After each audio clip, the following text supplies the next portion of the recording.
Does unplugging an HDMI cable and plugging it back in actually fix things? Well, when you plug in an HDMI cable into a TV, monitor, switcher, camera, or any other device, the two devices don't just instantly start sending a video. First, they do a handshake, and this starts as soon as you plug the cable in. Basically, a source device, like a computer, says, "Hey, device plugged in via HDMI, what are you?" And the display says, "Oh, well, I'm a 4K TV. I have blank resolutions, frame rates, and other technical things you might need." All of that information put together is called the EDID, or the Extended Display Identification Data. It's not as complicated as it sounds. Think of EDID as the display handing the source device a menu. The source device reads that menu and says, "Cool, I think I'll send 1080p at 60 frames per second," or yum, I'll send 4K HDR with audio embedded. Or sometimes is like, "That's cool, I have no idea what I'm reading though." And that's where the handshake falls apart, when the source can't read the menu correct. Maybe the TV was still waking up and hadn't sent the EDID yet. Maybe the HDMI splitter sent a corrupted EDID, or you could have cheap adapters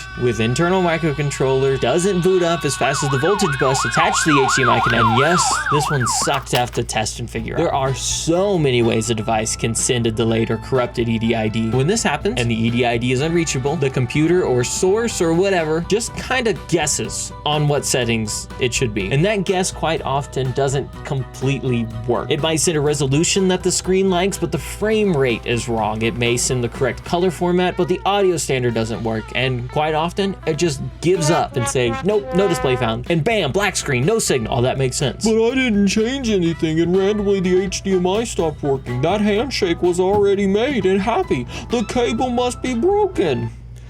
I don't think it's the cable. Probably. But you can see why IT folks usually just start with unplugging and plugging back in the HDMI. It's simple and usually does the job. And that answers